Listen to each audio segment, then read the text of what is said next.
Reporte Galáctica. Último momento. Información especial y noticias del día. Reporte Galáctica. Data confiable y precisa para vos. Bien, gente, estamos aquí en Galáctica Radio y Televisión Iberoamérica en esta edición internacional del Glóbulo y vamos a dialogar con uno de los grandes periodistas y profesores maestros de la profesión justamente en esta parte de Iberoamérica. Nos referimos a Miguel Wiñaski Padre, que ya está directamente en línea con nosotros. Miguel, querido, gracias por acompañarnos, un gusto saludarte. ¿Cómo estás? Muy bien, gracias a vos. Bueno, Miguel, a ver, tenemos realmente situaciones y momentos bastante complejos en la Argentina y me imagino que vos, como muchos de nuestros colegas, estarán viendo bastante preocupados lo que está pasando realmente a nivel político y social en el país, ¿no? Sí, es un momento de intento de transformación de paradigma. Ajá. Y económico, inclusive, como se dice, de fuentes oficialistas cultural, pero hay un intento de mutación de un paradigma hacia otro. Ajá. Y eso evidentemente genera una cierta situación sísmica en muchos sentidos. Es interesante el intento. Ahora bien, frente a eso, frente a una transformación pretendida, es necesario, imprescindible, una formación y una capacidad y capacitación de los funcionarios acorde a semejante desafío. Tenemos ahora el caso de Adorni, que ha demostrado francamente todo lo contrario. Tremendo, ¿no? O sea, es muy fuerte, muy impactante esto, ¿no? Que aquellos que planteaban, que hicieron toda una campaña de venir a cambiar el verso de la casta y de la corruptela de la Argentina, están metidos igual o peor que los anteriores. Entonces, realmente eso lleva realmente a una cuestión muy compleja de la situación, inclusive que está atravesando la Argentina, cuando vemos que un montón de compatriotas están en una situación bastante complicada, ¿no? Sí, sin lugar a dudas, sí. Lo anterior es incomparable en la magnitud de la corrupción hasta el momento. Claro. Es decir, el gobierno, yo he escrito, como sabés, Pedro, con mi hijo Nico, el libro La Dueña, sobre la corrupción de Cristina Fernández y después de Alberto Fernández y demás. Ahora bien, ahora mismo hay como, digamos, así como brotes de corrupción que podrían ser la punta de un iceberg y que son preocupantes porque la sociedad ha cambiado y lo que se toleraba ya no se tolera. ¿No? El caso de Adorni es muy emblemático, más allá de la gravedad comparativa que tenga con lo anterior, por una falta profunda de educación cívica, porque un funcionario debe responder, no agredir. Es el deber del funcionario. Un periodista debe preguntar. Y si uno esquiva la respuesta y afirmando en una comparación enojosa que alguien es apenas un periodista, cuando en rigor lo que molesta a los funcionarios de este gobierno y en general de todos son las buenas investigaciones periodísticas. Tal cual. Claro. Entonces, el caso Libra, el caso Andy, si uno lee los diarios, la verdad es que, e inclusive el caso de Adorni me parece menor, la verdad es que se trata de, en todo caso, de degradar y de ignorar el valor que tienen estas investigaciones.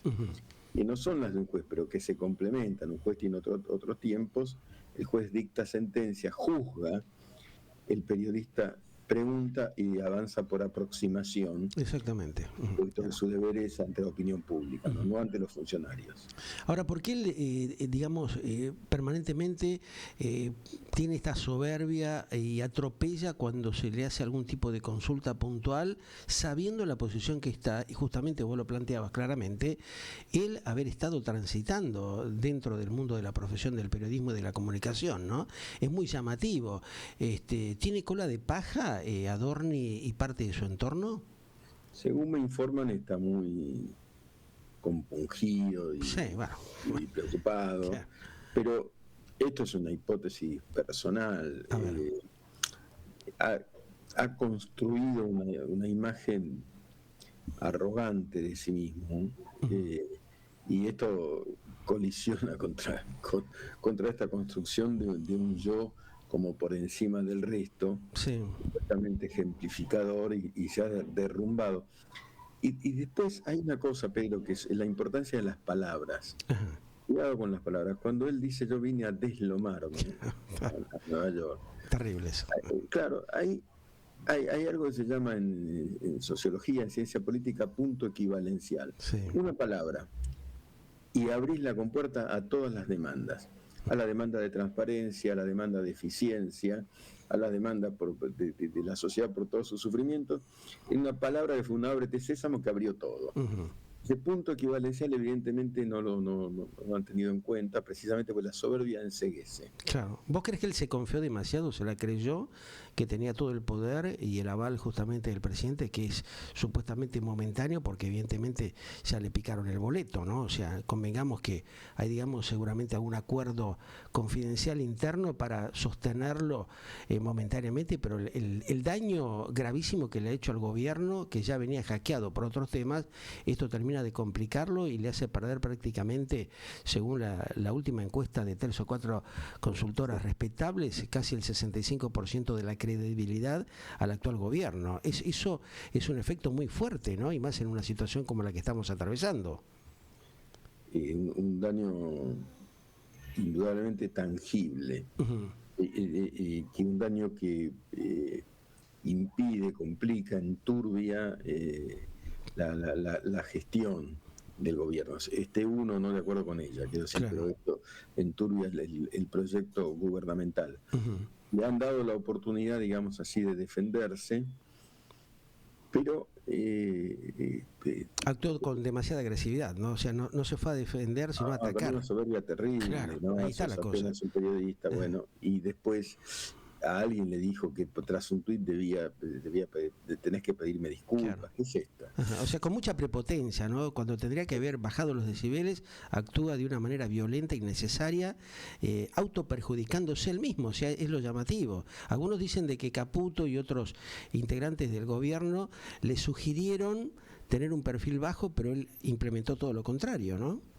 Sí, yo no sé bien cómo fue el asesoramiento para afrontar esa malhadada conferencia de prensa para él, pero muy reveladora para el resto. Hay ministros muy honestos en el gobierno, hay de todo. Por ejemplo, Sandra Petovelo, yo tengo la impresión y la información de que no estaría de acuerdo con conductas de esta naturaleza y con corruptelas de diverso tipo. Sí. Entonces hay una interna dentro del oficialismo bastante fuerte. Ayer salió el biógrafo del presidente, ya Nicolás Márquez, que en lo personal ya hay una cantidad de posiciones con Márquez en las que difiero radicalmente, pero fue políticamente importante oírlo decir que lo que vos acabas de denunciar, que Adorni está haciendo un daño al gobierno y que incluso dejó entrever que debiera renunciar, y es una persona muy muy cercana a Milei. Entonces evidentemente como Adorni está hackeado, ¿no? En este contexto, ¿no? Y teniendo en cuenta las otras situaciones que se está viviendo, no solamente a nivel local sino internacional, con el conflicto gravísimo que está continuando entre Rusia y Ucrania, lo que pasa en Medio Oriente, aquí hay una posición del gobierno que difiere de la realidad que vivimos, ¿no? Porque también se inmiscuye dentro del tema religioso, además del tema político, y como que arrastra a sectores de la sociedad argentina, específicamente al judaísmo o a la comunidad judía en su contexto, digamos, actual, para generar en algunos aspectos ciertas situaciones de antisemitismo, de racismo. ¿Es correcto cómo está actuando el gobierno de la Argentina en esa materia? ¿Cómo lo estás viendo vos? Yo lo que te puedo decir al respecto es que el antisemitismo precede al gobierno, acontece ahora y seguirá aconteciendo. Es una piedra en la historia de la humanidad tremenda, tremenda, ¿no? Y no ofrece flancos vulnerables en el sentido positivo a la contraargumentación y a la información. Y también hay que decir que la Argentina fue víctima de 2 ataques antes de manifestaciones de esta característica, claro, sí. a un conflicto. Irán fue Irán, Mohsen Rabbani, con una conexión local siniestra, que planificó los atentados a la Embajada de Israel y a la AMIA. La AMIA fue diseñada en la triple frontera, es decir, acá nomás, por orden de Teherán, y ahora diga esto el gobierno o lo contrario, el antisemitismo, el antisionismo y todas estas posiciones permanecen incólumes, ¿no? E incluso hay otros países en los que es aún más grave, como en España, por ejemplo, Sí. el antisemitismo es tremendo ahí, ¿no? La cosa cada vez es más violenta también, ¿no? O sea, la reacción absolutamente, y con es muy patética, muy lamentable. Está asusado por el jefe del gobierno, por Sánchez, en fin. Sí, vos fíjate que hoy confirmaron que el único país europeo que puede transitar el Golfo justamente es España, ¿no? O sea, eso te está hablando de la connivencia. Es un aliado de Irán. Un aliado directo, claro. Me parece la misma actitud que toma Rusia y otros países justamente que le facilitan un montón de cuestiones en vez de poner paños fríos a esta tremenda situación que vivimos, ¿no? Es tremenda situación. Lo que pasa es que Irán ha sido el gran exportador de terror en todo el mundo. Es el financista. El gran negocio del terrorismo, claro. Sí, claro, ¿no? De Hamas, de Hezbollah. Hezbollah ha colonizado primero Venezuela, Bolivia. Yo trabajé mucho tiempo en Bolivia. Hezbollah es una organización financiada desde el narcoterrorismo en América Latina, que perpetra atentados. Está acá a la vuelta con acción local, como hemos visto tras el pacto con Irán. De tal forma que Irán ha abierto, digamos, sus proxies, así lo llaman, Hezbollah, Hamas, fundamentalmente, para agredir y aterrorizar. Es un conflicto enormemente complejo. Y por otra parte, y fundamentalmente, Pedro, se enmarca el tema de Irán en un conflicto interislámico milenario. Esta es una guerra interislámica. Claro. Irán atacó a todos los países sunitas que limitan con él, porque son chiitas. Los chiitas son un 15% del mundo islámico. El mundo islámico son 2.000 millones de personas, 400 millones de las cuales son árabes, el resto no son árabes. Por ejemplo, los iraníes no son árabes, son persas, los turcos, etcétera. De esas 400 millones de personas, un 15% son chiitas que enfrentan a todo el resto. Pero a todo el resto es a todo el resto, a los Arabia Saudita, a los egipcios históricamente también, y los enfrentan bélicamente, de tal forma que hay más víctimas de esas guerras interislámicas que las que hay entre los países árabes e Israel. Ahora, esta situación realmente ya se desmadró totalmente, ¿no? Porque evidentemente hubo una falta de planificación adecuada, en este caso de Estados Unidos, en avanzar justamente con este conflicto bélico, porque también Israel está siendo afectado tremendamente, como algunos plantean desde la retórica, lo que ha pasado justamente en Gaza con el tema palestino, y justamente ahora lo que se está viviendo con el tema del Líbano, ¿no? O sea, esto es una cuestión de desesperación, según tu visión, para tratar de ver cómo se retoma algún tipo de negociación, porque bueno, plazo que pone Donald Trump de 5 días como para rever las negociaciones. Por otro lado, los iraníes dicen que ellos no están dispuestos a negociar, ¿no? Yo creo que están negociando, Pedro, pero porque estoy muy involucrado con el tema. Ajá. Están negociando de forma reservada, evidentemente, porque no tienen otra alternativa. Sí, porque están perdiendo la guerra. El hecho de Medio Oriente de perder una guerra no significa que al fin y al cabo se la pierda. O todas sus capacidades bélicas están a un 10% de lo que eran. Todas las jerarquías hoy, Israel eliminó a quien era el responsable de mantener cercado el estrecho de Hormuz, y hay una negociación que también los iraníes niegan, pero que existe, con la mediación de Pakistán y también singularmente de Putin. es una enorme complejidad. A Putin no le conviene claramente esta situación, ¿no? O sea, todo el tema energético del petróleo los ha afectado también, y este intento que ha tenido el grupo de ayatolás iraníes de negociar las operaciones del comercio con yuanes también está resintiendo todo el tema europeo, ¿no? Euroasia está realmente con una situación muy compleja. Hay una convulsión de la economía global que es el gran arma de los iraníes, ¿no? Pero de todas maneras, con todas las jerarquías eliminadas y fundamentalmente con el pueblo iraní abiertamente en contra del régimen de los ayatolás, claro, no salen porque los mataron a 70.000 en 15 días, claro. La situación es compleja, pero precisamente como es compleja, como es incierta, y en toda guerra es difícil prever qué ocurrirá. Uno puede hipotetizar que Trump se irá, quizá más temprano que tarde, de esta confrontación, pero el conflicto entre Israel e Irán continuará. Israel sí está confrontando contra Hezbollah, es indispensable, porque Hezbollah vive atacando el norte de Israel desde el Líbano. El premier libanés expulsó al embajador iraní de Beirut porque considera que Hezbollah ha destruido, y es verdad, la paz en el Líbano. Bueno, y son todas estas cuestiones, y el gobierno argentino,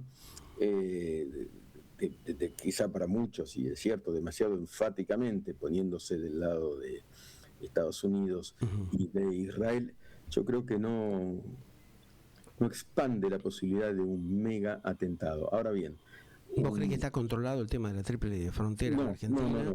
No. Porque están, digamos, esos grupos lo que digo es que individuales que son un gran peligro también, ¿no? Es un gran peligro, pero sobre todo lo que no se puede evitar, es un lobo solitario, claro, 5 dementes que tiren contra una escuela, claro. Para que nunca ocurra.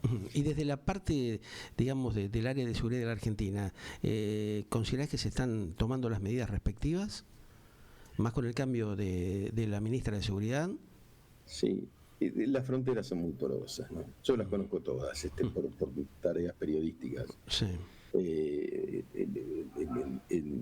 Con Bolivia fundamentalmente, y con Paraguay también, de tal forma que es muy difícil controlarlo, pero porque esto viene de muy lejos. Quien abrió las puertas a Hezbollah, etcétera, sobre todo a Hezbollah en la Argentina, fue durante el gobierno de Cristina Kirchner, en una fase, tras la muerte de Néstor Kirchner, en una fase de su gobierno, de algún modo, se acerca a los iraníes, se convierte en aliado. Ese es un gran peligro. Acercarse.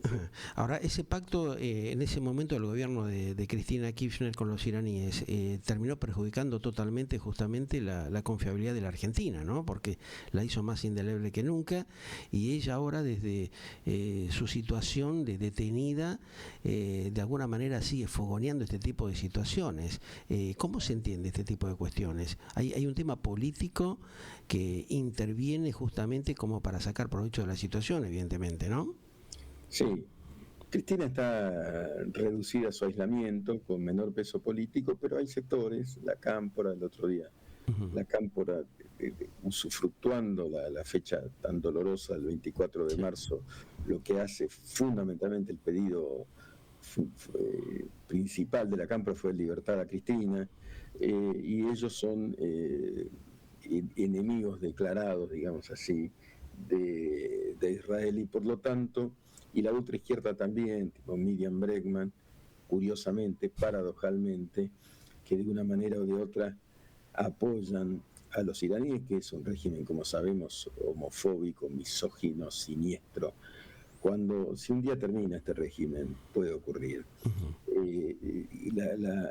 Lo que se sabe es la punta de un iceberg, ¿no? Bueno, el cristianismo, que ha errado en muchísimas cosas, ha errado enormemente en su evaluación de esa alianza que efectivamente no sirvió para nada, sino todo lo contrario, ¿no? Estamos en el medio, ¿no? Sí. ¿Vos crees que le tiene temor parte de la justicia al cristianismo, a la Cámpora, al kirchnerismo, que no actúa de una manera más fuerte, más concreta, permitiéndole ciertas cosas que en otro país no se lo permitirían? hay como una de todas connivencia maneras, lo que hay que aparentemente evaluar es parte que de la Cristina justicia. Fernández está bajo arresto domiciliario, que debido está preso, barata y todo lo demás, que se está tramitando el juicio de los cuadernos. La justicia está, yo diría, infiltrada por diversos actores políticos en la Argentina. Ahora, como se percibe desde la justicia que el ciclo kirchnerista está concluido, la verdad es que las jerarquías están presas. Luego hay declaraciones de actores secundarios, que no quiero ni nombrar, que yo entiendo que también son apologías del crimen, pero por el momento sin mayor repercusión. Teniendo en cuenta esto que vos planteás, ¿no? Y la situación que está atravesando el actual Ejecutivo, Javier Gerardo Milei, ¿tiene chance de ver cómo restablece una limpieza dentro de su propio gabinete para volver a tener credibilidad que está perdiendo lamentablemente en estas horas justamente por algunas situaciones de corrupción y de mal manejo de los propios funcionarios que lo acompañan? Tiene chance, depende de su olfato pragmático. Algunas oportunidades demostró que lo tiene, sí. Todavía no ha perdido porque a pesar de la baja que se verifica en las encuestas, entiendo que en general se mantiene con cifras superiores respecto de sus antecesores hasta el momento. Si se quiere, curiosamente, porque la situación es muy compleja.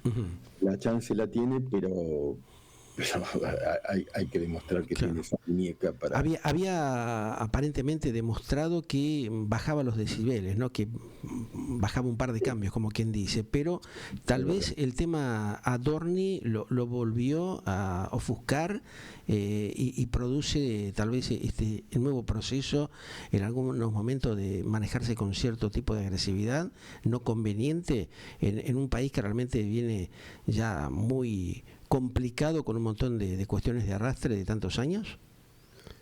Es probable, sí. Pero también hubo un caso que incluso es más grave que el de Adorni, me parece a mí, que fue el de Spert. Claro, bueno. El primer candidato vinculado al narcotráfico. Peor todavía, claro. Pero él ahí me parece que supo bajar un par de cambios. Claro, no lo hizo ahora con Adorni porque tal vez la relación era mucho más fuerte, ¿no? Sí, por eso hay que ver si aquí ocurre en algún momento algo semejante. Spert lo mantuvo casi hasta el final, cuando era imposible mantenerlo. Bueno, veremos aquí qué ocurre. Ahí demostró por eso la necesidad lo obligó. Y ahora yo creo que el daño político de Adorni también debería obligarlo, pero está en sus manos, digamos, ¿no? Está en sus manos y en su olfato político. Algunos dicen es más político que economista, no lo sé, veremos si debe demostrarlo. Sí. Gracias, Miguel, te mando un gran abrazo, profe, y en cualquier momento te vuelvo a molestar para tocar otros temitas. Un gran abrazo para vos y gracias, muy gentil. Bueno, ustedes lo escuchaban a Miguel Buñaski, analista de los temas de actualidad, periodista político y económico nacional, evaluando esta situación de rojo vivo que tiene la Argentina, que bueno, es necesario descomprimirlo y depende fundamentalmente de qué actitud tenga el propio gobierno para suavizar la situación. Ya volvemos con más Galáctica aquí en esta edición especial de El Glóbulo Magazine para ustedes.